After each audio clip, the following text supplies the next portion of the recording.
Merci d'avoir regardé cette vidéo jusqu'au bout. Si cette affaire vous a touché, interpellé ou simplement intéressé, n'hésitez pas à partager vos réflexions en commentaire. Nous lisons chacun de vos messages avec attention. Et si vous n'êtes pas encore abonné à notre chaîne, c'est le moment de le faire. Cliquez sur s'abonner et activez la cloche pour ne rien manquer de nos prochaines vidéos. Chaque semaine, nous publions de nouveaux contenus exclusifs, des enquêtes profondes, des témoignages poignants et des analyses claires. Votre abonnement est bien plus qu'un clic. C'est notre motivation, notre énergie, notre moteur. Grâce à vous, nous continuons à enquêter, à raconter et à faire vivre des histoires qui comptent. Alors, à très vite dans une prochaine vidéo. Et surtout, prenez soin de vous. Une disparition macabre qui a secoué la France. Tout a commencé dans la nuit du 15 au 16 décembre 2020 dans la paisible petite ville de Cagnac-les-Mines, dans le département du Tarn. La ville, connue pour sa tranquillité rurale, est devenue sans le vouloir le théâtre de l'une des affaires criminelles les plus graves de ces dernières années. Delphine Jubillard, infirmière de 33 ans, épouse et mère de 2 enfants, a disparu sans laisser de traces. Son mari, Cédric Jubillard, a alerté les autorités vers 4 heures du matin. Selon son témoignage, sa femme a quitté le domicile commun en pleine nuit, vêtue seulement d'une chemise de nuit, laissant derrière elle des effets personnels, dont un téléphone portable, des lunettes et surtout 2 jeunes enfants profondément endormis. Les enquêteurs ont rapidement trouvé cette version assez surprenante. Pourquoi une femme, en plein hiver, quitterait-elle soudainement son domicile au milieu de la nuit, sans prévenir personne, sans prendre ses affaires personnelles et en laissant ses enfants derrière elle? Les premières heures d'une enquête sont cruciales. Une disparition inquiétante serait immédiatement signalée et des moyens importants seraient se déployer. Équipe cynophile, drones, plongeurs, recherche systématique dans la forêt environnante. Mais rien de tout cela n'a fonctionné. Il semblerait que Delphine ait disparu. La France entière découvre alors le visage de cette femme souriante, mère attentionnée, professionnelle très appréciée de ses collègues, femme apparemment sans histoire. Cependant, l'enquête a rapidement révélé des tensions au sein du couple.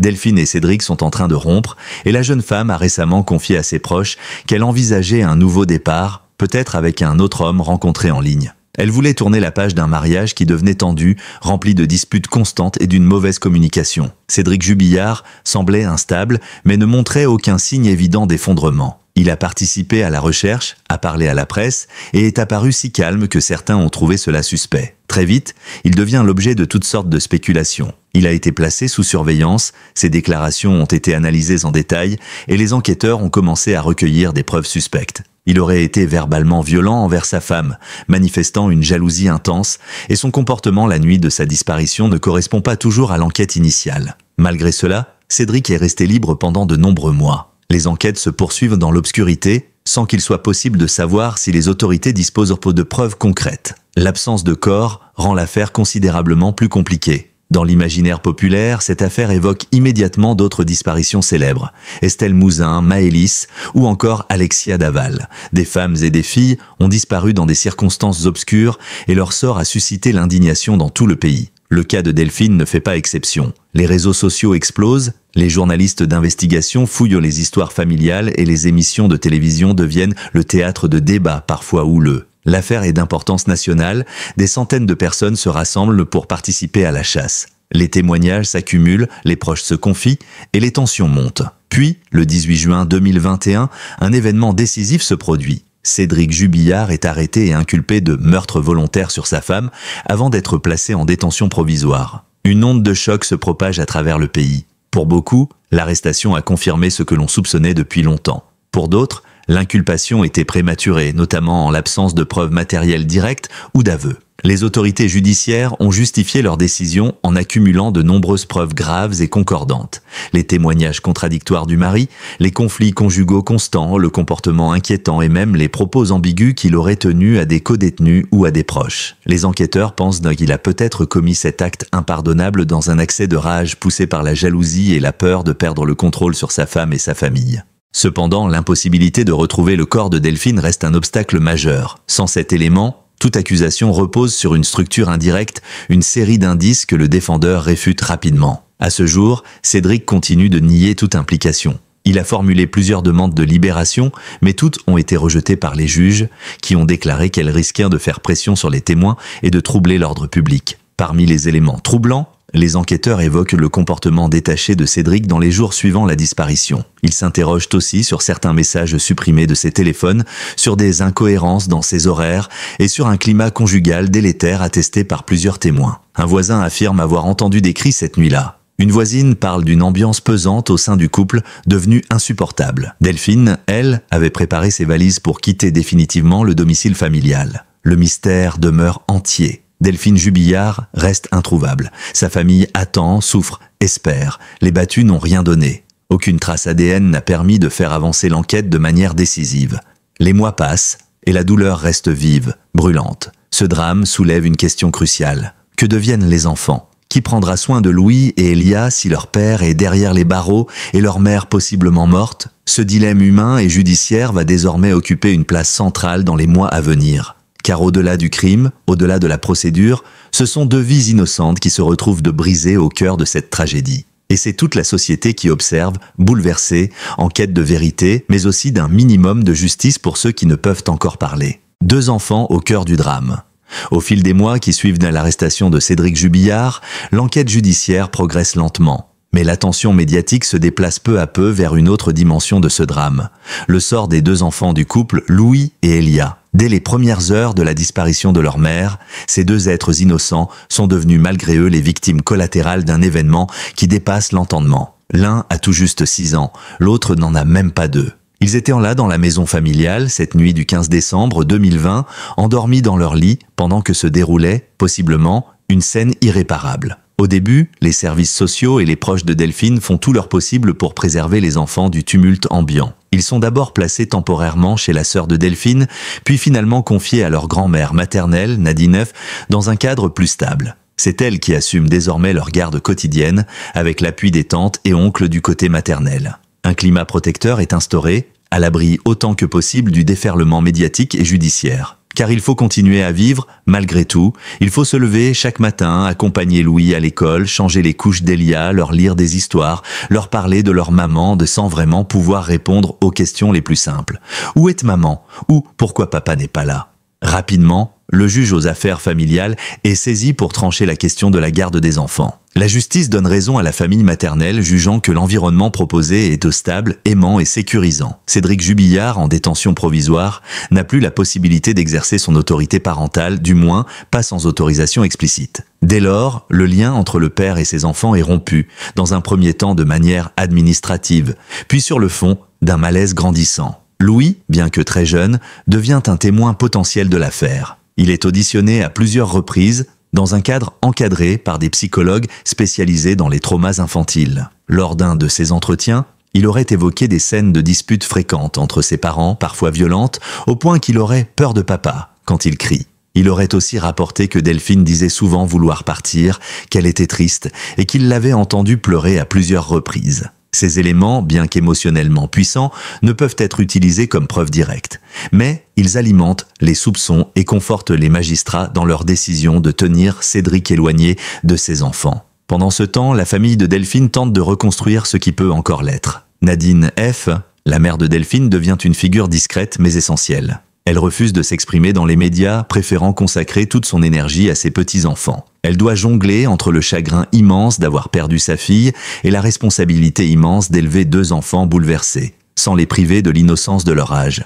Chaque geste, chaque mot, chaque explication est pesée avec soin, pour ne pas alourdir davantage leur fardeau. La petite Elia, trop jeune pour comprendre l'ampleur de ce qu'elle vit, commence peu à peu à s'épanouir dans ce nouvel environnement. Mais les spécialistes de l'enfance le savent. Le traumatisme, même silencieux, s'inscrit dans les corps et les esprits, parfois à retardement. Pour cette raison, un accompagnement psychologique est mis en place avec des suivis réguliers. Louis, de son côté, montre des signes de résilience mais reste marqué par la disparition soudaine de sa mère et par l'absence inexpliquée de son père. Du côté de la défense de Cédric Jubillard, on tente de maintenir un semblant de lien entre lui et ses enfants. Ses avocats demandent à plusieurs reprises un droit de visite, des appels vidéo, ou au moins la possibilité d'envoyer des lettres. La justice reste inflexible. Tant que le père est mis en examen pour l'homicide de la mère, toute interaction avec les enfants est jugée potentiellement dangereuse. La présomption d'innocence existe, certes, mais elle ne doit pas primer sur le principe de précaution dans un dossier aussi sensible. Cette situation pose de nombreuses questions d'ordre moral et juridique. Peut-on interdire à un père d'exercer son rôle de parent sur la base d'un faisceau d'indices en l'absence de condamnation définitive? Inversement, comment protéger des enfants contre le risque, même faible, qu'ils soient à nouveau confrontés à une violence insoupçonnée? Entre ces deux logiques s'installe un débat délicat où l'intérêt supérieur des enfants devient l'unique boussole. Ce drame familial, qui s'est transformé en affaire d'État, met en lumière les conséquences à long terme des violences intrafamiliales, qu'elles soient psychologiques ou physiques. Il interroge notre société sur la place des enfants dans les procédures pénales, sur la capacité des institutions à répondre rapidement et efficacement à des situations de rupture. Il nous confronte aussi à une réalité souvent ignorée. Les enfants des victimes sont eux-mêmes des victimes. Aujourd'hui, Louis et Elia vivent dans un cocon protecteur, entourés par l'amour de leur famille maternelle, mais leur avenir reste incertain. Leur quotidien est désormais rythmé par les audiences, les expertises, les dates de procès. Ils grandissent dans l'ombre d'un mystère qui les concerne intimement, mais qu'ils ne comprennent pas encore. Un jour viendra où il faudra leur raconter la vérité. Mais quelle vérité? Celle de la justice? Celle d'un verdict? Ou celle plus intime de leur propre histoire familiale marquée par l'absence, le silence et une nuit de décembre qui a tout changé. Une société dynamique attend la vérité alors que les enfants de Delphine Jubillard grandissaient dans des conditions fragiles. Protégés tant bien que mal par leur famille extérieure, le projet lui-même continuait de se dérouler dans une atmosphère de tension croissante. Le silence qui a enveloppé la nuit du 15 décembre 2020 demeure, et le travail sans réponse définitive provoque toujours un sentiment de frustration dans le corps des gens, des observateurs et des citoyens. La France entière a dû attendre qu'une lente vérité émerge. Et avec elle, les deux enfants, tôt ou tard, devront affronter l'inimaginable, comprendre ce qui est arrivé à leur mère et pourquoi leur père est derrière les barreaux. Dans ce climat d'incertitude, le rôle de la justice est plus que jamais scruté. La suspension provisoire de Cédric Jubillard, prolongée à plusieurs reprises, s'appuie sur une série d'indices qualifiés de graves et concordants, mais toujours pas de preuves directes ni d'aveux. Les avocats ont fait passer le procès à un objectif principal. Ils rappellent le principe fondamental de la présomption d'innocence, estimant que leur client a été victime d'un emballement médiatique et d'une résolution sans précédent. De l'autre côté, le corps de Delphine, convaincu de sa mort et du rôle central de son mari, réclame justice et vérité. Ce débat prolongé gâche l'atmosphère et rouvre les blessures à chaque nouvel événement. L'opinion publique oscillait entre sympathie et épuisement. Sympathie pour les enfants, pour la famille de Delphine, pour toutes les femmes victimes de violences conjugales. Mais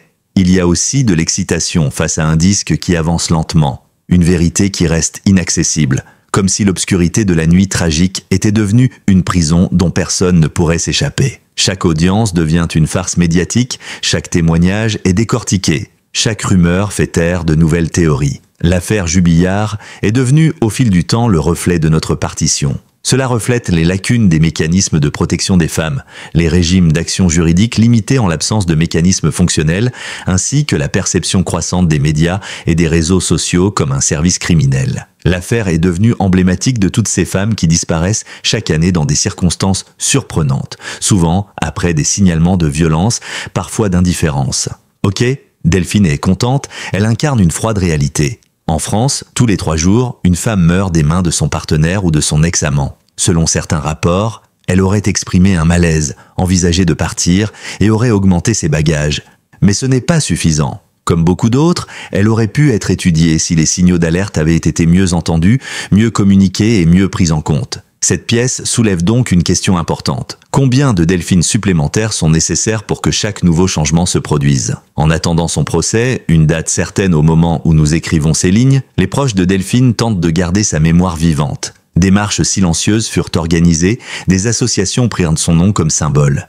Les habitants de Cagnac-les-Mines, longtemps sous le choc, tentent eux aussi de panser leurs blessures et de retrouver une vie normale. Mais rien ne peut effacer cette nuit où tout a changé. Ni les murs repeints de la maison familiale, ni le calme du quartier, ni même le temps qui passe. Pour Louis, qui va à Elia, l'avenir est encore devant lui. Loin de l'effervescence médiatique, il continue de s'épanouir, entouré d'une famille unie et de professionnels dévoués. Mais leurs histoires resteront gravées dans les mémoires à jamais. Un jour, ils auront accès à ce fichier. Un jour, ils liront les articles, les témoignages, et ils devront faire face à un coup dévastateur. Leurs parents ne feront plus jamais partie de l'entreprise, quelle que soit l'issue du procès. Ils auront besoin de courage, de force intérieure et d'un soutien solide pour persévérer malgré cette tragédie. Et ils ont aussi besoin d'une société capable de les soutenir, de les protéger et de ne pas oublier ce qu'ils ont vécu. Parce que l'histoire de Delphine Jubillard est plus qu'une prestation, c'est une sonnette d'alarme, un appel à la vigilance,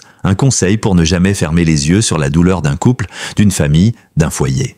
Quelle que soit la nature de Delphine qui reste à découvrir, quelle que soit la justice qui reste à rendre, quels que soient les enfants qui restent inconnus, la quête restera un univers de doute et de douleur. Mais dans ce vide, nous devons laisser briller la lumière de la clôture, de la mémoire, de la justice. Car si Delphine n'est plus là pour parler, pour se défendre, pour aimer ses enfants, il nous appartient à tous de porter sa voix, de ne pas l'oublier, de continuer à poser les bonnes questions, à dénoncer les violences, à accompagner les victimes avant qu'il ne soit trop tard. Et surtout, de veiller sur ceux qu'elle aimait le plus au monde, ses 2 enfants, ses 2 soleils, désormais orphelins de lumière. Merci d'avoir regardé cette vidéo jusqu'au bout. Si cette affaire vous a touché, interpellé ou simplement intéressé, n'hésitez pas à partager vos réflexions en commentaire. Nous lisons chacun de vos messages avec attention. Et si vous n'êtes pas encore abonné à notre chaîne, c'est le moment de le faire. Cliquez sur s'abonner et activez la cloche pour ne rien manquer de nos prochaines vidéos. Chaque semaine, nous publions de nouveaux contenus exclusifs, des enquêtes profondes, des témoignages poignants et des analyses claires. Votre abonnement est bien plus qu'un clic. C'est notre motivation, notre énergie, notre moteur. Grâce à vous, nous continuons à enquêter, à raconter et à faire vivre des histoires qui comptent. Alors, à très vite dans une prochaine vidéo et surtout, prenez soin de vous.